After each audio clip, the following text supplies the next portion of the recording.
Alright, today we're going to do a proper test of the 490 round ball. I've shown before that it will shoot out of my CVA Optima, but now we're going to kind of use a bunch of different powders, see what shoots the best.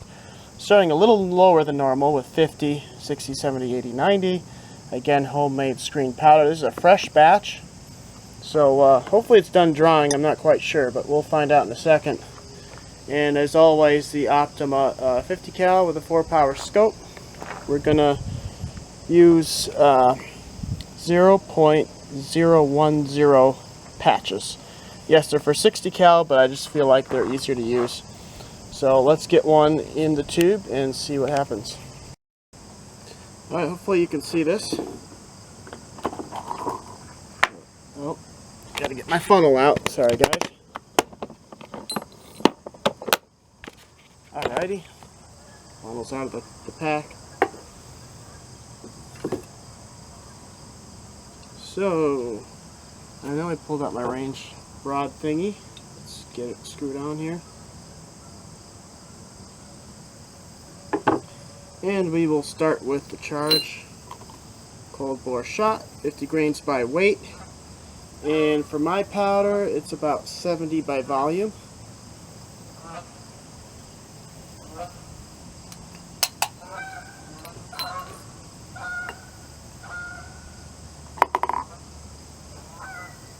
I'm going to go sprue up.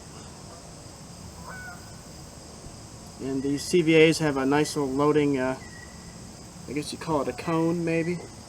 It makes it easy to start your bullets. That goes in incredibly easy. Maybe I should have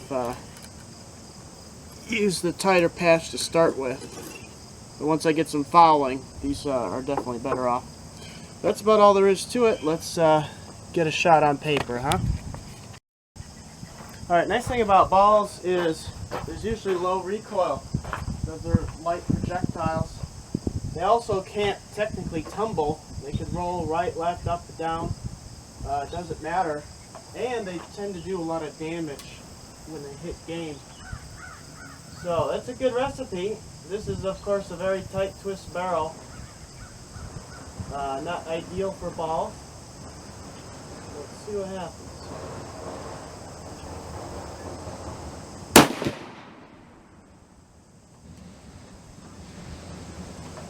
And even with that light charge, we're at 1045 feet per second. Let me put together a string and see how we do. Let's check our speed. 1070, 1083, 1106, 1045, average 1076.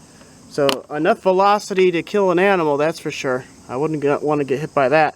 Still almost zero recoil in that heavy rifle. That's something I would definitely let my kids shoot.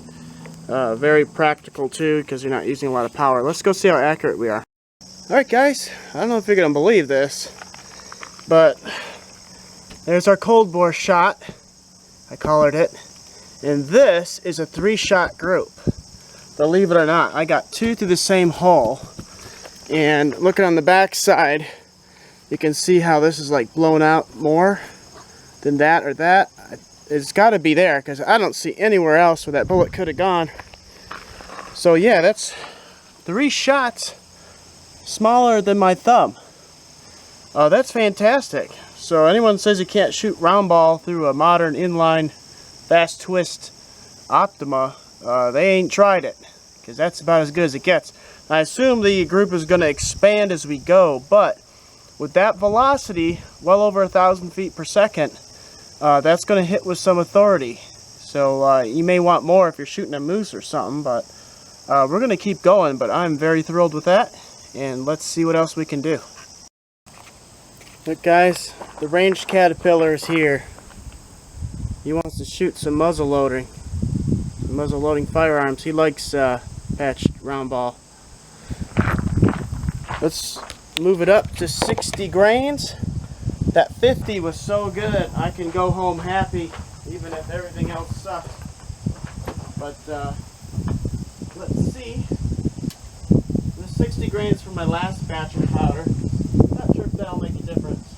But and I'll say the bore was extremely clean as I swabbed between upping the charge like I always do. I mean, you're swabbing the bore basically with the patch every time, so it makes sense. But it was pretty clean for what it was. All right, let's try 60 grains this time.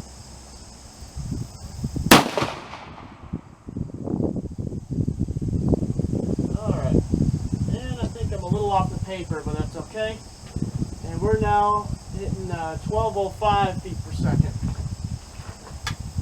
So I may have cleaned it too much. It gets too clean, that patch goes down too easy. So maybe I should have not cleaned it. But let's put a string. Alright, let's look at the tail of the tape. 1297, 1303, 1205, average 1268. You can definitely tell that these are hypersonic. You can hear that crack, a little more kick in your shoulder. So quite a bit of difference. I think I saw a big point of impact shift downrange, so let's look at it. Alright, so we are wildly out of control here. So 1, 2, 3, that is no good. It's surprising how good 50 was and how crappy we are at 60. I'm going to go to 70 just to see if it continues or not. And if it does, we'll just go back to 50 if I can. I don't have my scale with me, but to see if I can reproduce a 3-shot group like that. So let's see. Alright guys, here's 70 grains. I didn't even clean the bore. All I did was run the brush through it. If I get a shotgun pattern, we'll call it quits. Alright, first shot.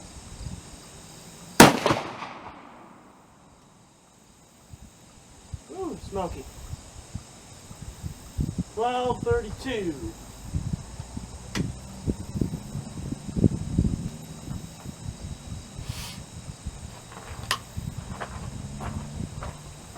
Let's put together a string for you guys. Alright, so 1200. Well, hold on. 1145. 1225. 1232. Which interesting is the 1200 average is a little bit slower than the 60 grain charge, even though we're using 70. So if you know why, let me know. I'll tell you this, loading was extremely hard. There was a very tight spot in the barrel. I don't know if the patch was rolling over on itself or what, but it just felt really tight. We'll look downstream, but it doesn't look too good.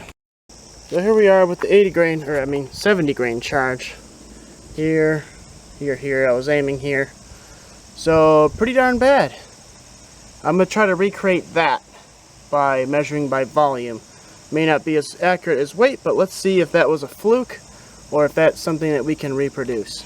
Here we are with 70 by volume, which is about close to the 50. Still pretty big, but we can't reproduce that. Now when I'm loading this, I do feel resistance in the barrel. I do feel a tight spot that I'm not able to swab out.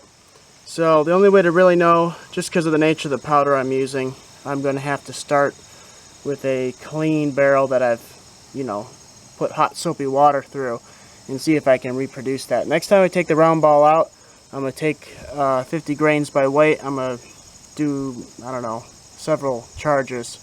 See if I can get that hole through hole accuracy. But it's worth trying. Just keep the load low and you might be able to reproduce this. If you can, let me know.